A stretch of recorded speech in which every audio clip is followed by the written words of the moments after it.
In this video, I'm going to explain to you how to solve one-step equations.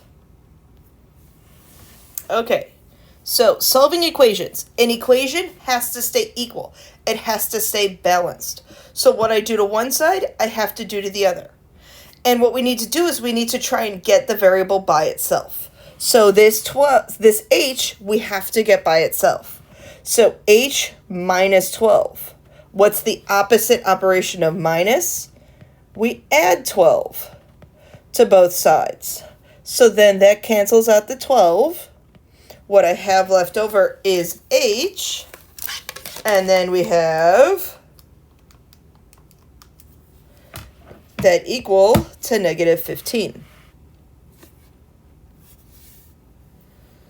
Okay, now I have c plus 102 equals 36. So something being added, the opposite operation of that is subtraction.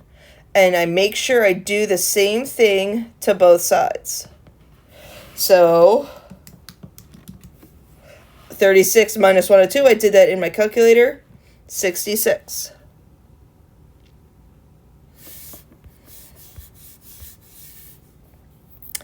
Okay, solving this equation. Oh, I like this equation. I tried to mess with you guys. I looked at your homework and I was trying to come up with ones that I liked from your homework that were similar. So I have here negative 5 minus a negative x equals 9. So minus a negative. Remember, when I minus a negative of something, that turns that into addition. Now this also has a different challenge. I have a negative 5 plus x. So to get rid of the negative 5, I have to add 5 to both sides. Because a negative and a positive undo each other, now I have 9 plus 5, which is 14. Okay, solving this equation. I have negative 75 equals negative 15 times b. So times, what operation undoes multiplication? Well, that's division. So I divide both sides by 15, negative 15 in fact. That cancels those out. So I have negative 75 divided by negative 15 equals b. I simplify that and I get b to equal 5. And I just switched the location of the b and the 5. The b and the 5, they can kind of go on either side of that equal sign once I've isolated the variable. Okay, now this next one, solving that equation. So I have t divided by 4 equals negative 7. So I need to get the 4 out from the denominator. It's being divided. T divided by 4. What's the opposite operation? I multiply by 4 because I can cross cancel on the top and bottom. So in this case, t equals negative 28.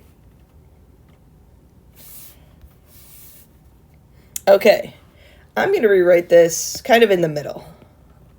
So I have 3/5 t equals 15. So 3/5 times t equals 15. So times 3/5 times t. I want to divide by 3/5. But then I have to deal with a fraction, and I don't know how to do 15 divided by 3/5. So when you have a fraction, what you can do is you can multiply by the reciprocal.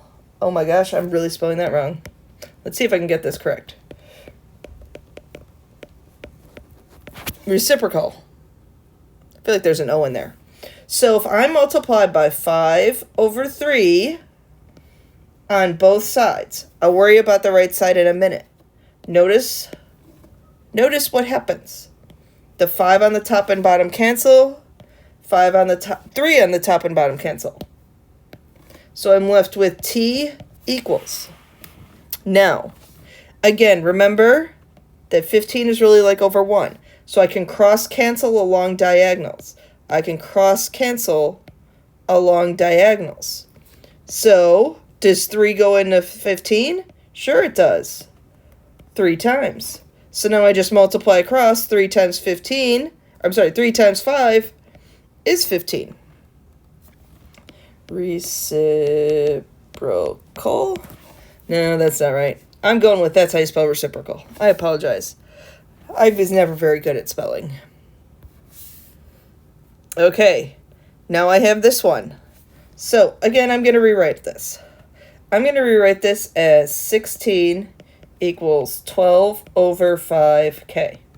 Now, since the equal sign, whatever on each side of the equal sign can kind of flip to the other side. Meaning, I can kind of switch the locations on whatever on both sides of the equal sign. Now, I'm going to multiply by the reciprocal. Since I have a fraction here, since this 12 over 5 is a fraction, I'm going to multiply by 5 over 12. And when I do to one side, I do to the other. So 12 and 12 cancel to be 1s. 5 and 5 cancel to be 1s. I'm left with k. Now, this is the challenging part. So I have 16 and I have 12. 16, what's the largest number that goes into both 16 and 12? That's 4. 4 goes into 12 3 times. 4 goes into 16 4 times. Remember that 16 is really over 1. I multiply across. 4 times 5 is 20.